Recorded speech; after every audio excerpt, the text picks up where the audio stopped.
Welcome back to our 53rd episode of the Launch Your Farm Show, where I interview Kirby Chan with Keller Williams and the Kirby Chan real estate team.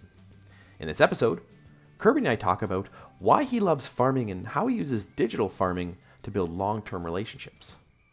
Kirby shares how he learned to use Facebook lists and his database to build a duplicatable follow-up system that generates referrals year after year.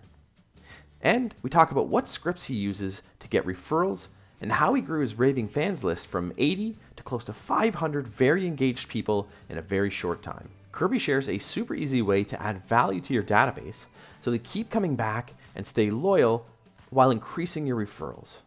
And we talk about how to use social media to save a ton of time so you don't have to be on the phone prospecting every day. Plus, we talk about a ton of other ideas that you can use to grow your geographic farm. So be sure to check out this episode, like and subscribe, and enjoy the episode with Kirby. Welcome back to another episode of the Launch Your Farm Show. I'm your host, Ryan Smith, and today we've got a great guest. It's Kirby Chan. Kirby and I go way back. So Kirby, take a second, tell us a bit about yourself and why you're here. Very cool. Thank you, Ryan. We do know each other from way back, and I'm here today to share with you anything that you want to know, Ryan. So I love farming, and I love that in real estate. So I love your show. You know, that's all about building a farm, right? Building a sustainable business. Yep. So that's why I'm here today, is to just share what I know and be able to support people that are watching this so they can build a sustainable business. So they're not out there going there hunting, you know, there's farming and hunting. So they're not out there hunting every day. And the day they stop hunting, it's like, guess what? No crop, right? No meat. So what we're talking about is a sustainable business causing repeat and referral business. Exactly. Yeah, that's what it's all about. That's the power in farming. So I want to go back to your beginning, how you got started in real estate, because I always like to start with where you came from and how you got here. So when you got into real estate, what did it look like for you? So I came from a family of real estate agents. Okay. So my dad, my mom, my brother, uncle, they're all real estate agents. So I grew up with open houses, going to investment properties that we used to own, right? And I just hated real estate. I was like, I'm never going to be a real estate agent. Okay. So that was my mindset. And it was like, what I took in school was like furthest thing away from real estate. I took fashion design. Yeah. The arts. Very different. Very different, because I want to piss off my dad. Okay. So even though I had loved sales, I loved like homes, right? Like properties. Yep. I didn't want to follow my dad's footsteps. So rebel against him. Actually, I studied fashion design for 4 years, didn't love it, but I followed the system. Right. They have a system, right? So I followed the system and I got it to work. I graduated from fashion design with no talent. Like everyone's so talented, right? And I made these really basic, this is back in 2000, right? The 90s. So I made these very basic clothes, like the stuff we're wearing right now. Yeah. Okay. And it was, it wasn't groundbreaking. And I completed it though. And I actually got a job as a fashion designer. And I did that for 3 years. I designed lingerie. Very different than real estate. Very different and very structured. Okay. Right. Very systematic, very structured. Okay. And so it was a process from getting to know clients' needs, designing, production, right? But one day I woke up and I said, what am I doing, right? Why am I living my dad's lifestyle? Because this is not what I want. I'm still trying to like prove to my dad, like I'm not him. Right. So I decided to I'm going to live my own life. So I flew back from Hong Kong to Canada and I said, I'm going to work. At that time, my dad's an appraiser now. So I said, okay, I'll work with my dad as an appraiser. Okay. So then I did 7 years of real estate appraisals. Okay. Mastering that. Okay. Yeah. So I did like over 3,000 appraisals in the GTA. Wow. So looking at homes, sometimes 10 a day. Wow. But that really got me like accelerated, knew everything about like condos. Like I watched so many condos in North York get built, homes, pre-construction, homes, draws, looking at the state of pre-construction as they came along. So the valuation, I had to get a value of a home like in 10 minutes, like for banks. It was that constant evaluation, right? That got me like really specialized in homes. So I always joke, like most realtors have never gone through what I've gone through, like in terms of evaluating homes. So when I go to a home evaluation, for example, right, it's like I share this information with the seller. I go through it. I go through the house like a real appraisal. I have my form, not like an appraisal form anymore, but a form that check everything off. Like I do in appraisals. Then I do like a comparison approach. So we've all learned this in school, real estate agents. So we do the comparison approach. So I do it just like the form, and you have the adjustments, everything. So when I present it to them, it's in a way a CMA, right? A compared market analysis. But that's my background. That's good because you have a different background, but you still have a real estate background. Like you mentioned, you followed the system for the fashion design, and you follow a system for the appraisal, and now you've got a system for your own business, which you follow, which is kind of what I want to dive into, because you've got a method and a strategies that you've used and developed over the years that have really built Raving fans, which is what we want to dive into. How do you create that connection? How do you build that relationships with people so they keep coming back and keep doing business with it without having to go out and hunt, like we talked about, where it's starting to feed itself, and you've done really well that. So for you, when you decided and figured out, there's obviously a shift in how you did the real estate from just general appraisals to doing that. What did that beginning look like for you to really start figuring out these systems that you've developed? So like everybody, I just started like with the friends I know, people I know, and suddenly business came my way, and it was a rush. And I thought I was like the most amazing agent ever, right? And it was like, there was a crash, because for me, all my friends started to buy. I was at that age, 20 something. And when they all bought the next year, it's suddenly like, oh, I know more clients. So it went right down. So I think I made like 190,000 or something in my first year at Keller Williams when I went full time. And the next year I went like, boom, went all the way down to like 50,000 for the whole year. So I was like, oh man, there is no system. Like I'm just running on my friends and who I know, no system. So I read that book, the Millionaire Real Estate Agent book. I think you have it somewhere in your back there. I got a few of them. By Gary Keller. And I said, okay, I need a system here. So I read the book, and there was it. The system just right in front of my eyes was to build a database. Okay. And the way to build a database for me at that time was I was teaching, even though I wasn't really good at it. At that time, I started teaching digital marketing for real estate, and nobody knew what we were doing really at that time. And like Facebook ads were like 10 cents, right? A lead. And I was like, I started teaching that to agents, and I found, oh my gosh, you know what? I fell in love with Facebook and social media. So what I did was start connecting with people on Facebook. I started to build these lists. Back then, lists were like very powerful. Right now, it's not as powerful. But I built these lists on Facebook, and I put all the people that said, Kirby, right? No, okay. So I'll start with the question. I asked them a question. It was, if you have friends or family looking to buy or sell a house, like who's the agent that you're introduced to them? So that's the question I asked everybody after I have a relationship with them. And then I would ask them this every year just to make sure, okay, because things change. So of course, I started with my best friend. Of course, he said, Kirby, you're my agent, right? Okay, great. I'm so happy. I put my friend inside the Raving fans list. I call my next friend. Oh, I'm doing pretty good. I put all my friends in there. I had like maybe 80 at that time. Put them all in there. Okay, I got it. So I got 80 people that say I'm their agent, and then that their friends, if they need to buy and sell, they'll recommend me. Okay, so I got these 80 people, and they got friends too. So I said, what am I going to do with them? I need to treat them very well, right? So I just focus on those people. And I got them Blue Jays tickets. We had to see the Blue Jays game. We got the theater booked we booked a theater and we saw Jurassic Park 2. That was a couple of years ago. And I think we saw Toy Story 4 too. So we do all these things for our raving fans. Yeah. Well, the 80 grew to 100, grew to 120, kept growing. Yeah. And now it's at close to 500. And wow. People here might say, oh, that's it? Your database is only like under 500? Yeah, it's under 500. So, but it's effective, and that's the key. And I think one of the big differences between how you do business versus the way a lot of agents look at traditional farming.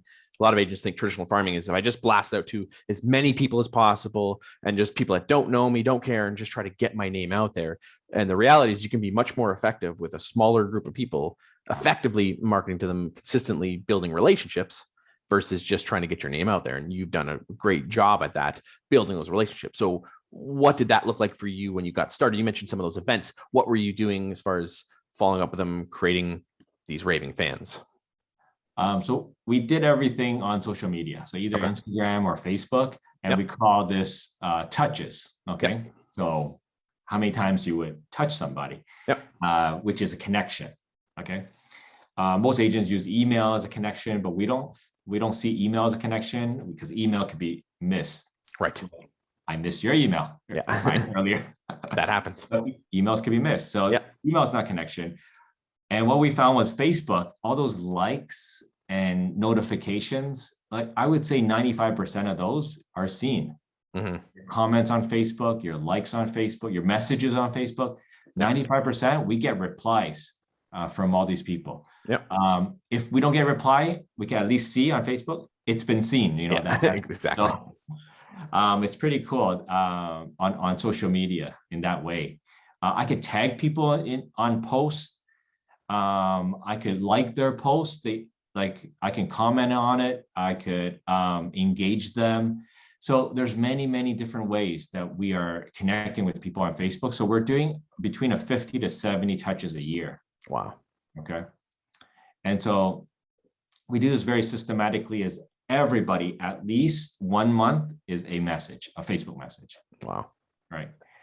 And it's different because it is social. Like you said, it's not just an email. So doesn't have the same just business perspective. It's a social side of things. So people connect to it differently than they do just a postcard or a flyer or something like that. There's a different mental connection to it, which is much more warmer and more personal. Well, it's a different mental connections because we're talking about them. Yeah. So in all our messages, we talk about them because we know everything about them. It's on their wall. Yeah. So we're talking about whatever's on their wall. Yeah. And the old way of doing business is we just shoving them with stuff. Yep. Yeah. That's something I talk about all the time, is that a lot of people, again, think that farming is this pushing your message out there. And I say it's like standing up on a stage and just telling everyone how great you are versus being at a party. And I'd rather be at the party where you can have all these different groups, people are chatting, you can jump in and out of those conversations, you can talk to people. And if you just sat at your own party and talked about yourself and how great you are, no one would come back to your parties. So it takes that speaking with your audience and not speaking at your audience. And that's when, if you can do that, you can shift that, and using social media, things like Facebook, help you move from speaking at them to speaking with them and about them, which is what they want to hear. They want to know that you care about them and not just you're an agent and you're the best. That's right. So mind share, right? It's mind share. Yep. Yeah. And mind share, if it's just real estate, it's not as sticky, the mind share. But if it's about something else that they value, that's sticky. Yeah. Okay. Yeah. People want to know that you care about them and not just trying to promote yourselves. And people are afraid of self-promotion. And it's like, you don't have to worry about self-promotion if you're creating a relationship with them and building those raving fans. They'll care about you by default because you're showing that you care about them. And that's the magic of how your system works. Yeah. So as far as managing it all, I know a lot of people struggle with trying to keep on top of things. People use CRMs, they use pieces of paper, they use their phone. How do you keep on top of that? I know you've got your own system on how you do that. So how do you keep it all organized and focused? So it's very simple. Our outreach, our messaging, our connections are all about them. Yep.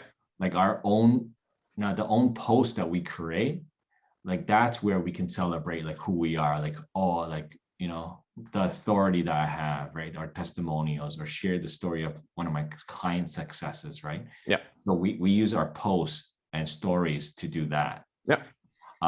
So it's two things, right? And then, so for us, the system that we use is everybody has the system. It's your CRM. Yeah. So that's the magic of all this, is we don't need a special tool. You have your CRM over here and you have Facebook over here. Yeah. So if I have, like the Raving fans, I said, if you have 500 Raving fans on your Facebook, and we just have the same ones tagged on our CRM. Yeah. So the information on both sides is the same. So we could see, like, who are we missing phone numbers on this side? Yep. We just ask them on social media. If we discover something on social media about a person, maybe Ryan, you just, I don't know, got engaged, okay, for example. I'm going to put that in my CRM, right? Ryan, my referral partner, like, just got engaged. Like, this is the date he got engaged. Yeah. Like, so let me ask you, Ryan, why would I even put that in my CRM? Instead of being a creep? No, I'm just kidding. Because that's an anniversary thing you can celebrate. You can tell me, let me know. You can check in on that. You can celebrate that. You can send me a gift. You can send me a card. There's all different things you could do around that. So much I can connect with you with. Yeah. And then what are you left with, right? If let's just say next year I send you a card, right? Happy anniversary on your engagement, right? Or happy anniversary on your wedding, right? Like, how would you feel, right? Right. If somebody took the time, it's not creepy, but someone just took the time. And it boosts the connection between you, the emotional connection and the mental, and not just the real estate. Right. And it has to, everything has to start with like one place though. Like, I teach this Facebook playbook system I have, right? And I sell a course, and I have all these students, right, all over the world. But I find one thing though, Ryan, is it only works if the person works. So it's social media is an amplification of who you are. Yep. So if who you are is a person that's all about very shallow, not about relationships, it's just about making the money. Yeah. Well, your social media is going to portray that. Yeah. So even if you have strategies of promoting that, well, guess what? It's still promoting that, right? Yeah, exactly. And it's going to connect only with people that connects with that. Yeah, exactly. Yeah. That ties into one of the things that I teach all the time. I call it my CPR, which is what I say is the core fundamentals of what farming is, but really any real estate or any business should be, but it stands for community, positioning, and relationships. And you have to have your community first. You put the community ahead of you in your business. You give back to the community, you feed to the community, you support the community. And by doing that, then you can learn to position yourself as the expert and the ambassador. And when you're that ambassador for that community, they want to work with you and they build trust with you. And then you further and strengthen the relationships, and then it cycles back. So your system is doing exactly that. The community is your raving fans. You're adding value to them. You're creating relationships with them. And then you can learn to position yourself as the expert through your posts and through your doing, and then you're being the ambassador for them. And then the relationship strengthen, which is what my idea of farming is all about. That's cool. Well, I guess one thing that that reminds me of is like a big why, right? Like I share with the raving fans my big why. So I have all of my students like create a big why. Like, why are you doing all this? Yeah, they need to know, right? Yep. Like, so for me, my big why is why I do everything is because of family. Yeah. So that's our motto at our company. It is family. Yeah.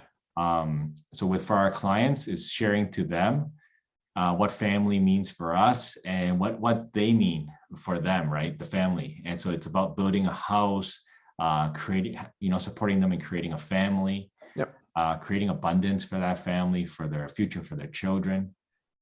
And then for our agents that are on our team, it's about family for them. They have time to be with their family. They can do real estate, but don't sacrifice the family. Right. Just to do real estate. So we're working in a very smart way, very effective, so that our hours that we're working, like we're utilizing social media, so we don't have to be on that phone for 3 hours a day, right? And so that our agents are calling their raving fans once every quarter, right? And it is so time effective. Yeah. And it's a system and a model you've created that works, and it's replicatable and duplicatable. So if you just add more people in, you just keep following the same system. So you're not creating something from scratch for each person, but it's still personalized, which is important, but it's still a process and it's still a system that you can follow, which is what you need. Right. Right. So I want to dive into then the actual content and the posts and stuff, because I know for some people they struggle with, how do I create good content? How do I promote myself without being sleazy, without being spammy? What kind of stuff are you doing, or what do you recommend for agents who are trying to further the relationships past just the checking in on the people? Yeah. Okay, great. For our students and our agents on our team, I want them to be authentic. So to be authentic, I have them come up with their core values. Yeah.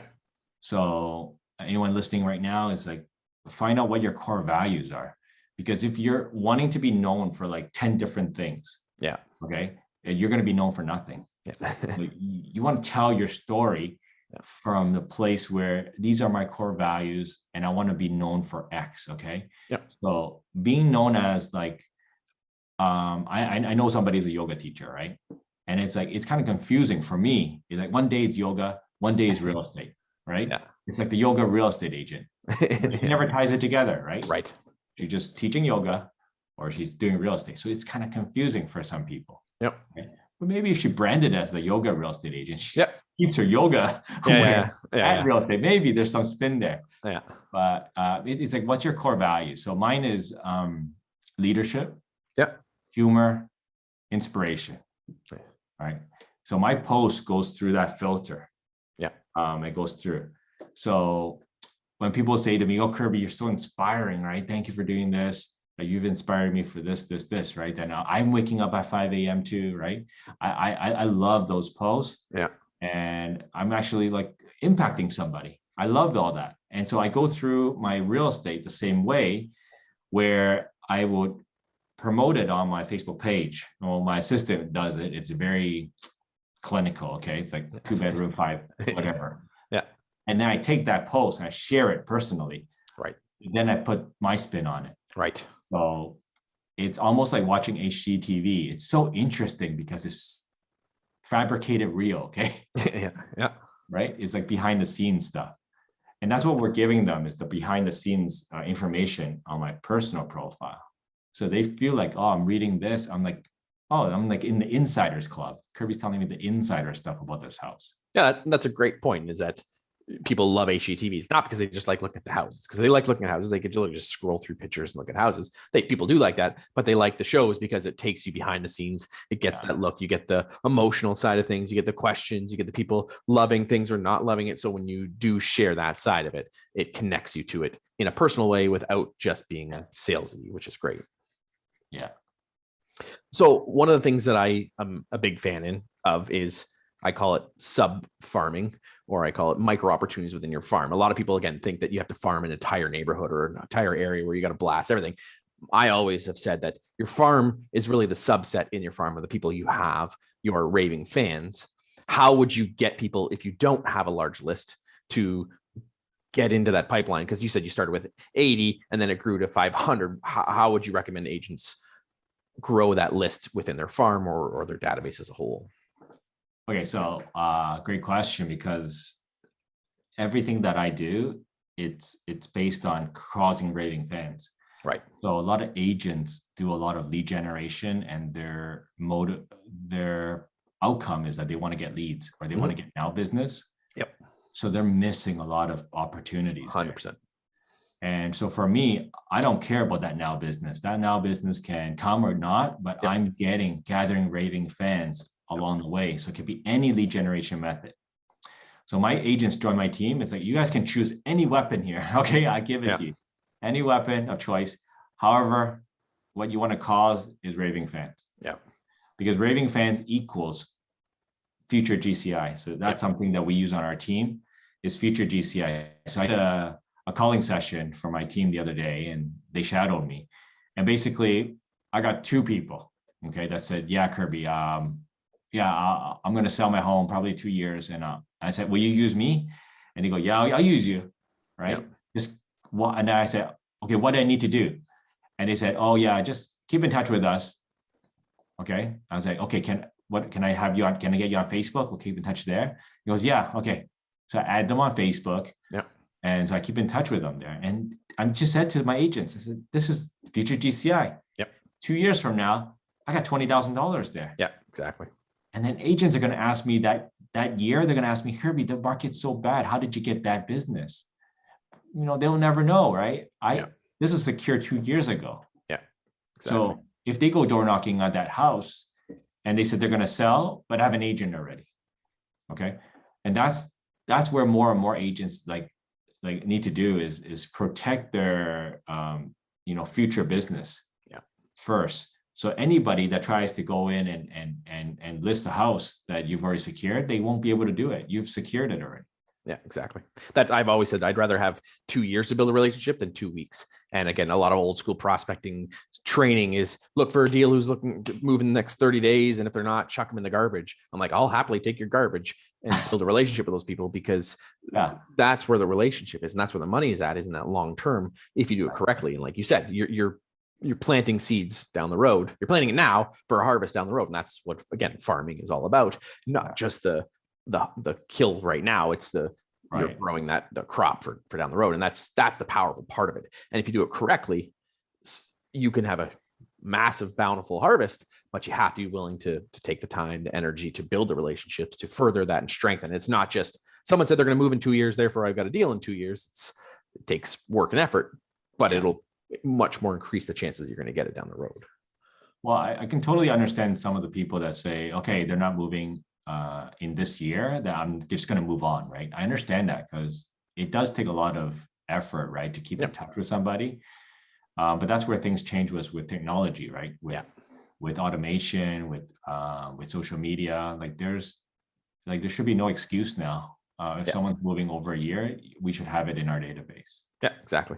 And I'd rather, if you're going to cold call or door knock cold people, I'd rather cold call or warm call people that I can keep calling and build those relationships than just keep calling new, fresh, cold people who don't know you or don't care about you. Exactly. So what are you doing to get referrals then? Because I know that for a lot of agents, they struggle with that. They've got someone in there. They go, okay, I've got someone who said they use me. How do you get more business out of the people that are in there from their friends and family? Because that's where I find a lot of agents struggle asking for that business past the direct relationship. Okay, so inside the Raving fans, if you want to cause them to be on your support you, and what we did is we add them to the team, okay, right? Because everybody wants to be a part of something. So our clients love it that they're part of the team.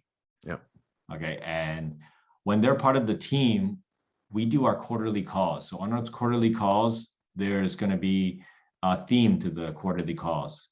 So in our spring, we talk about this is our spring spring run, right? We know your friends are going to all sell, but I don't know how we can get to them. So we do a brainstorming session, kind of like this, okay? I talk with them. I really need your support. How do you think that I can cause more of my Raving fans, right?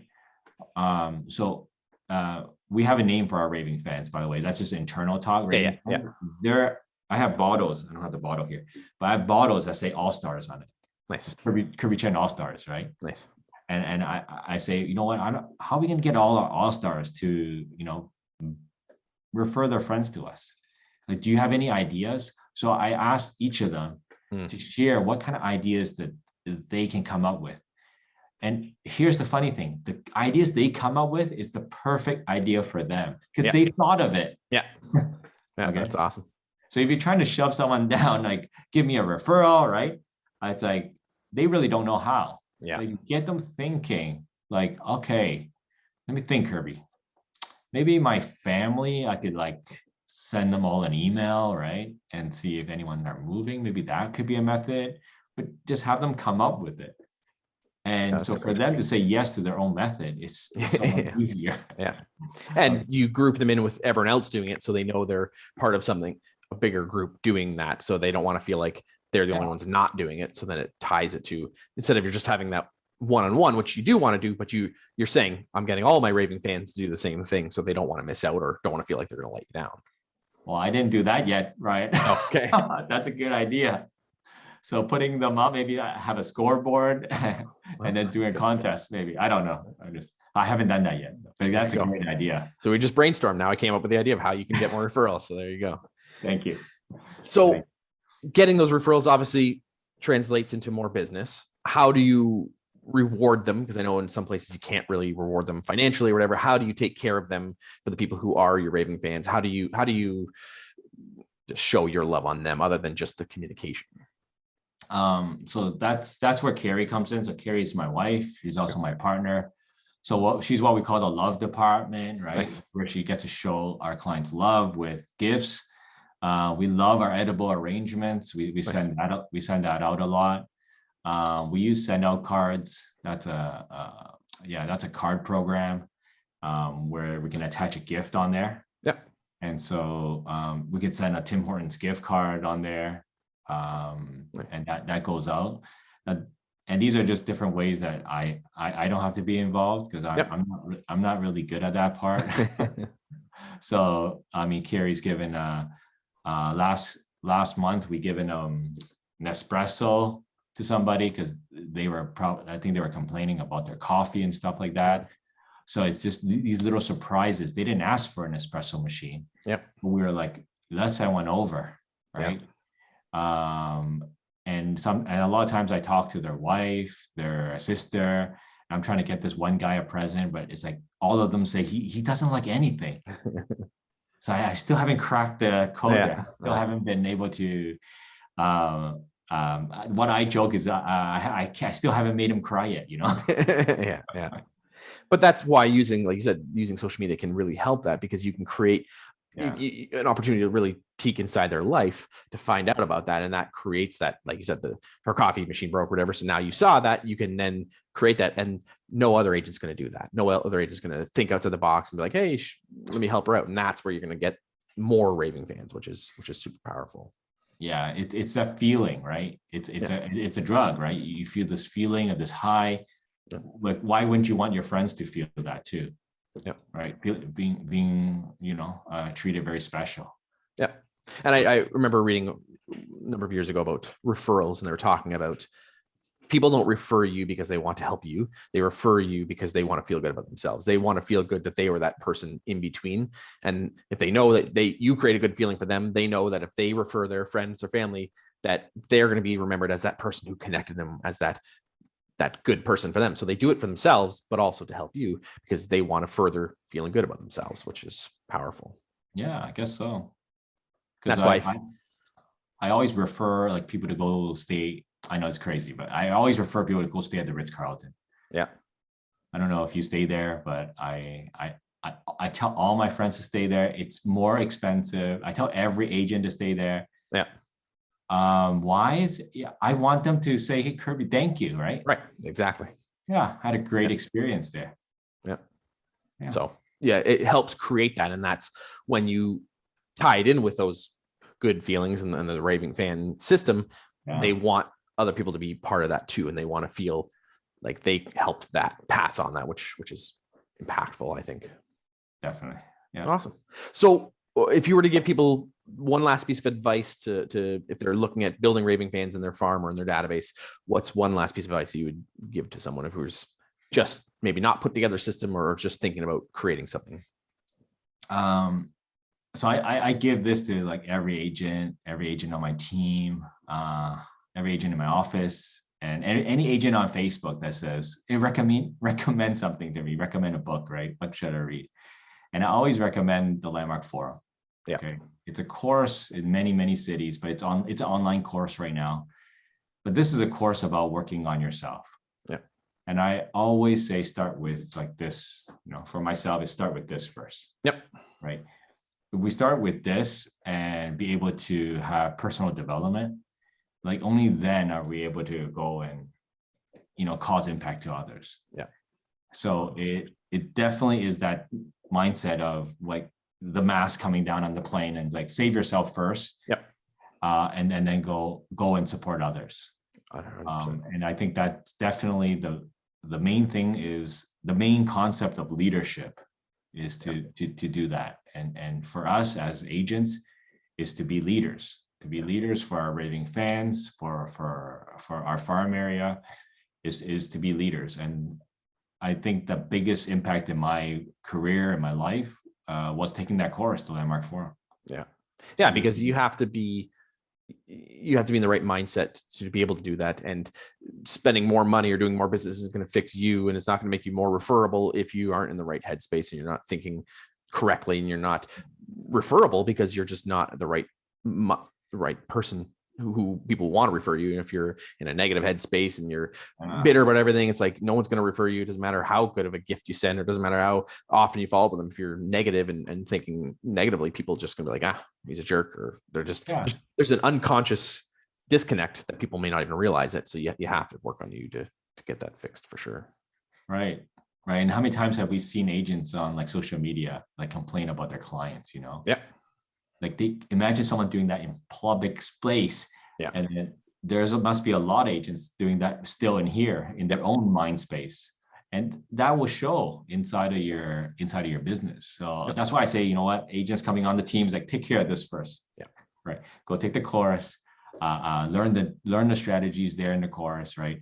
And they do this thing that's very transformational, where at the end of it, like you see the world a different way, and you can't unsee it that way anymore. Yeah. And so for me, it's like all my complaints were just what it is. They were just complaints. Yeah. I know my friend Alex went through it, and Not real. Great for him and made a big difference in his life as well. So I know it's a great program to go through. We always wrap up with the best book. So what's one book that you'd recommend that our viewers check out that would have an impact on their life, or has had an impact on yours? Best book. So many good books. Like for sure, like for real estate agents, is the Millionaire Real Estate Agent book. But what else? Maybe what's that book about David and Goliath? Tipping Point guy. Yeah, Malcolm Gladwell books. Yeah. Anything with Malcolm Gladwell. I have all his books. I love him. So yeah, Tipping Point was great. Yeah. But anything from Malcolm Gladwell. And I'll put that one in the notes. So I know the book you're talking about. I have too many. I have like Simon Sinek, anything from Simon Sinek. I love that guy. Start with Why. Have that. And then John Maxwell. I have so many John Maxwell books. It's great too. John, Kirby, you've read all my books. I want him to say that. Okay, so anyways. So yeah, if our viewers want to check out what you're up to or connect with you, how can they find out what you're up to? I know you've got some courses and things like that. So how can people find out what you're up to? Connect with me on Facebook. I have two things there. You can either find me at Kirby Chan Digital. Yep. Or you can find me at Kirby Leader, personal profile. So you can connect with me there. Say, hey, I saw you on the show. And I'd love to connect with you. So yeah, I'd love to connect with anybody that wants to reach out. Awesome. We'll put that in the show notes so people can check that out. So thank you for being on here. I'm glad to have you on. Like I said, we've gone back for a long time. We were both teaching years ago, teaching digital marketing long time ago. So it's been awesome to see each other work through the rankings of teaching and helping other agents. So thank you for sharing your wisdom and your insight and really your passion, because you can see you're passionate about what you talk about. And it's something it's not just a strategy or an idea. It's something you really are living, which is nice to see. And I know our viewers will appreciate that. They will certainly will, and they certainly appreciate our fashion sense. Yes. Matching today. Awesome. Thank you very much. Ryan. Thanks. Thanks for checking out today's episode. If you'd like more videos like this, be sure to like and subscribe to our YouTube channel. Check out our Facebook page and our other social media channels. Looking forward to bringing you more great content like this, and happy farming.